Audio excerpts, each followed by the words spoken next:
हदीस शरीफ में लिखा है कि एक मरतबा हज़रत अक़दस नबी करीम सल्लल्लाहु अलैहि वसल्लम तशरीफ़ फरमाए। हज़रत नबी करीम सल्लल्लाहु अलैहि वसल्लम की मजलिस में सहाबाए किराम भी बैठे हुए हैं और वो सीधा सादा खाना सहाबाए किराम खा रहे हैं। लेकिन एक साहब खाने बैठे हुए थे और वो उल्टे हाथ से खाना खा रहे थे। बोलो असल सुन्नत कौन से हाथ से खाना है? अरे बोलो ना कौन से हाथ से है? सीधे हाथ से। लेकिन वो क्या कर रहे थे? उल्टे हाथ से खा रहे थे।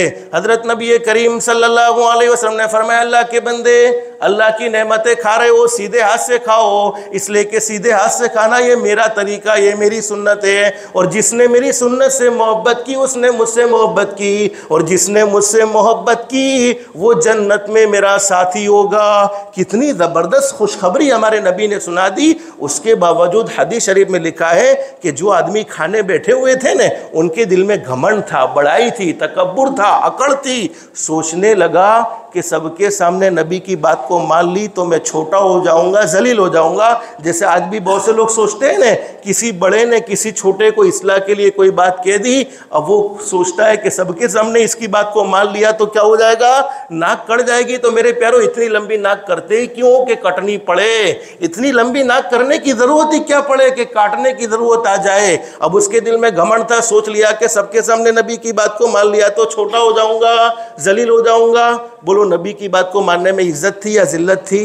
अरे बोलो ना, इससे बड़ी इज्जत क्या हो सकती है कि जिसको जन्नत में नबी का साथ मिल जाए, जो नबी का सच्चा आशिक शुमार हो जाए। इससे बड़ी इज्जत क्या हो सकती है? हमारे नबी ने फिर फरमाया, अल्लाह के बंदे, अल्लाह की नेमतें खा रहे हो, सीधे हाथ से खाओ, इसलिए कि सीधे हाथ से खाना ये मेरा तरीका, ये मेरी सुन्नत है। वो साहब के दिल में घमंड था, कह दिया, अल्लाह के नबी, मेरे सीधे हाथ में प्रॉब्लम है। हालांकि प्रॉब्लम था नहीं, लेकिन घमंड था, इसकी वजह से कह दिया, अल्लाह के नबी, मेरे सीधे हाथ में प्रॉब्लम है, मेरा सीधा हाथ काम करता नहीं है। हदीस शरीफ में लिखा है, हजरत नबी करीम सल्लल्लाहु अलैहि वसल्लम ने फरमाया, अल्लाह के बंदे, ये अच्छा तरीका यही है कि आप सीधे हाथ से खाते। अगर आपका सीधा हाथ दुरुस्त है तो सीधे हाथ से खाओ, वरना आपकी मर्जी। उलमा ने लिखा है कि खाना खाकर फारिग हुआ, सीधा हाथ हमेशा हमेशा के लिए बेकार हो गया।